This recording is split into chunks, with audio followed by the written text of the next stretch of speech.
সেন্টিমেন্টের উপর ভিত্তি করে গণতান্ত্রিক ধারা শুরু করার জন্য শহীদ রাষ্ট্রপতি জিয়াউর রহমানকে এদেশের সকল মানুষ সমর্থন দিয়েছিল। সেটাই বাংলাদেশের ইতিহাসের নতুন ভাবে গণতান্ত্রিক যাত্রা। বিচারপতি খায়রুল হকরা সেই পঞ্চম সংশোধনীকে অবৈধ ঘোষণা করলেন। বাংলাদেশের সবচাইতে ইনজাস্টিস খায়রুল হক এই দেশের বিনাশের একটা মূল বীজ, মূল সূত্র। না না, Unfortunately, he was my class teacher.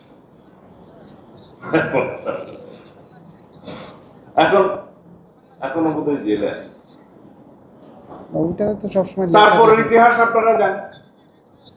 হ্যাঁ হ্যাঁ, এই 1979 থেকে 2024 এখনো আছে।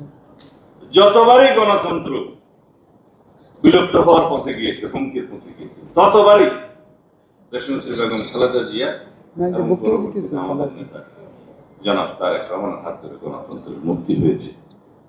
দেশনেত্রী বেগম খালেদা জিয়া তার অবিরাম সংগ্রামের কারণে আপসীন দেশনেত্রী, তখন আপসীন নেত্রী বলতেন, দেশনেত্রী তারপরে খেতাব পেয়েছে, খেতাব পেলেন 90 গণতন্ত্র মুক্ত।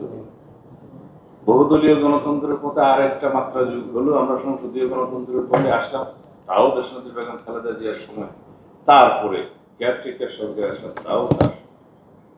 এরপরে 2001 সালের গভর্নমেন্টের পরে বিভিন্ন ষড়যন্ত্রের কারণে বাংলাদেশে 111 সৃষ্টি। সেই 111 বেনিফিশিয়ারি কে? ফ্যাসিস্ট শেখ হাসিনা। সেই 111 এবং ফ্যাসিস্ট শেখ হাসিনা, তাদের মধ্যে যোগসূত্র আছে। তারা কেউ এখন বিদেশে আছে এবং শেখ হাসিনা অবশ্য তার নিজ দেশে প্রত্যাবর্তন করেছে। কারণ আওয়ামী লীগের আবার অনেক প্রত্যাবর্তন দিবস আছে, তার পিতার আছে, তার ছেলের আছে, তার মেয়ের আছে, তার নিজের আছে, খালি প্রত্যাবর্তন করে। কিন্তু এইবার সঠিকভাবে প্রত্যাবর্তন করেছে, পিতার নিজ দেশে প্রত্যাবর্তন। এখন ওখান থেকে কথা বলছে, আমি কি একটা পত্রিকা বসে বসে দেখছিলাম, কালকে সময় পাইনি, আমি বিভিন্ন জায়গায় শহরে ছিলাম।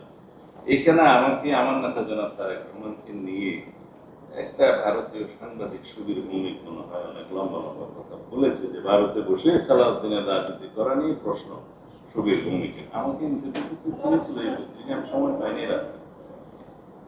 তারপরে হাসিনাকে ঘিরে ঢাকা দিল্লি সম্পর্কে নতুন উত্তেজনা, প্রথম আলো। আসলে আমার দেশ আর প্রথম আলো যদি দুইটা একসাথে পড়া যায়, তাহলে আপনি সব ধরনের নিউজ পাবেন। এখানে লিখছে, প্রথম আলোতে লিখছে ভারতীয় মুখপাত্র একজন, যে বাংলাদেশে ডিউলি কনস্টিটিউটেড গভর্নমেন্টের, লেজিটিমেট গভর্নমেন্টের বিরুদ্ধে যা কিছু শেখ হাসিনা একটা প্ল্যাটফর্ম মিটিং এ বলেছে, সেটা ভারত সমর্থন করে না। কিন্তু ভারতকে তাকে বারবার মিটিং করতে দিয়ে একটা সমর্থন করে, তারপরে বলবো উনি যা বলেছে তার সাথে আমরা নাই। এইভাবে কূটনৈতিক সম্পর্ক থাকে না। আমাদের পার্শ্ববর্তী দেশ, আমরা বাইলেটারাল রিলেশন রাখব। আমাদের এই বাইলেটারাল রিলেশনশিপের মধ্যে ইন্টারডিপেন্ডেন্সি আছে, এবং এই ইন্টারডিপেন্ডেন্সিকে আমরা শক্তি হিসেবে মনে করি। আমরা আপনাদের সাথে বন্ধুত্বপূর্ণ সম্পর্ক বজায় রাখতে চাই, তবে আমরা কখনো আওয়ামী লীগ হতে পারবো না। আমরা বাংলাদেশের স্বার্থকে সমুন্নত রেখে on the basis of mutual dignity and respect and on the basis of the sovereign equality আমরা আপনাদের সাথে সম্পর্ক রাখবো। তার মানে এই না আপনারা হাসিনা কার্ড খেলবেন আর বাংলাদেশের সাথে বন্ধুত্বপূর্ণ সম্পর্ক চাইবেন, দুটো বিপরীতমুখী। আশা করি ভারতীয় কর্তৃপক্ষ, ভারত সরকার বিষয়টি বুঝবেন। এখানে বলা হচ্ছে জনাব তারেক রহমান এবং